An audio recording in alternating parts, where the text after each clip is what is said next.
Welcome to episode 4 of building a large HO scale layout. I do want to say Happy New Year's everybody, and I hope you have a fun one and a safe time too. Let's get started with today's episode. We're going to be working on the roads. The roads are 3.5 inches wide, which is equal to about 25 feet in real life.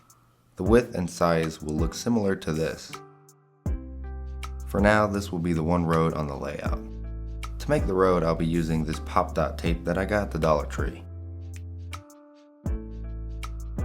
It's very similar to Woodland Scenic's paving tape, but costs a lot less.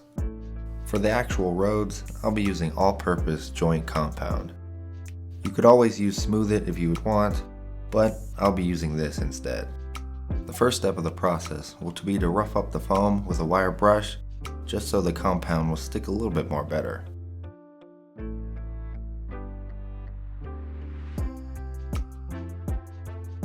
Then we can use the pop dot tape to tape along the lines we previously drew in last week's episode. This can be a sort of tedious process, so you do want to take your time when doing this.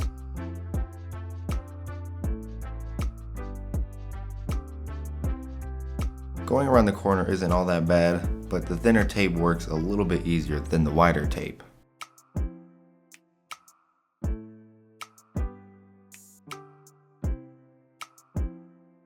Now to continue the same process for the other side.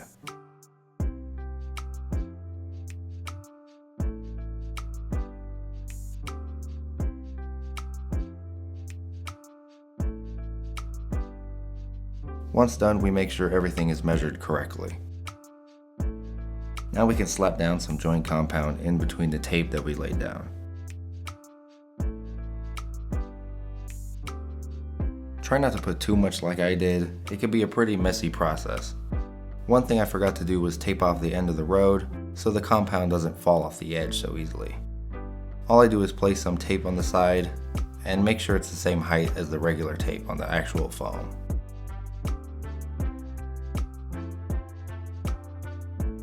Then cut away and stick the tape on fully. We can now start spreading the joint compound along our road.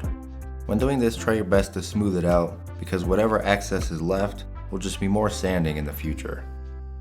Also to add, the compound does have a good working time, so there is no need for rushing.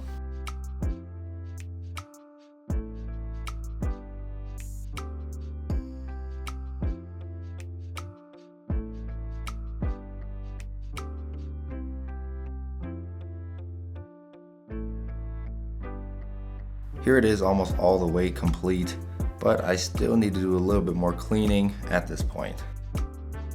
So as you may have seen, I did add another building to the layout. This structure will sort of represent this large building here. I'll have to go film it in real life to show you guys in the future. The building itself is actually a Walther's 2-bay fire station. I'll be obviously using it as more of a industrial type building. I think it fits pretty well. I just need to do some more fine tuning with the paint and also some weathering that I'll be doing in a moment. So the next thing I'll be doing is painting this little hill area. To do that, I'll be using this territorial beige matte acrylic paint that I got on my local Walmart, and also a regular foam brush to paint it. When it comes to this area, I'll just be pouring some paint on where I need it, then adding more as I go. You can also tell this paint covers up very well. After some time, we have a hill completely painted.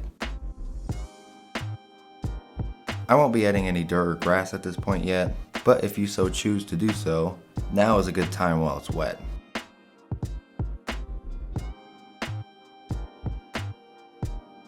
The next and final thing I'll be doing is some weathering of my new building. To do so, I'll be using the Tamiya Weathering Master Kit, which cost me about $11 at Hobby Lobby. Now when it comes to how I weather stuff, I like to lightly dab the powder and apply gently, because this stuff does not come off easy. You can always add more, as they always say.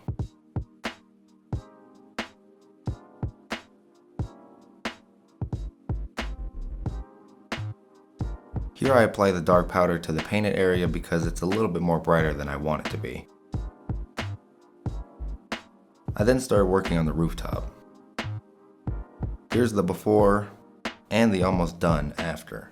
Weathering is a great and easy way to add more realism to your layout because buildings do not stay spotless forever. Someday soon I will be weathering this big boy, but I still need to add a lot of more little fine details to the outside of the building.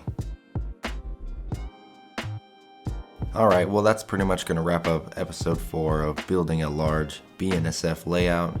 I wasn't actually able to get to the sanding part of the road, but that's because I have to work tomorrow and I wanted to allow maybe 24 hours to dry, and frankly I won't be able to do it. So with all that being said, I do appreciate you guys watching as usual, and I will catch you guys in the next episode.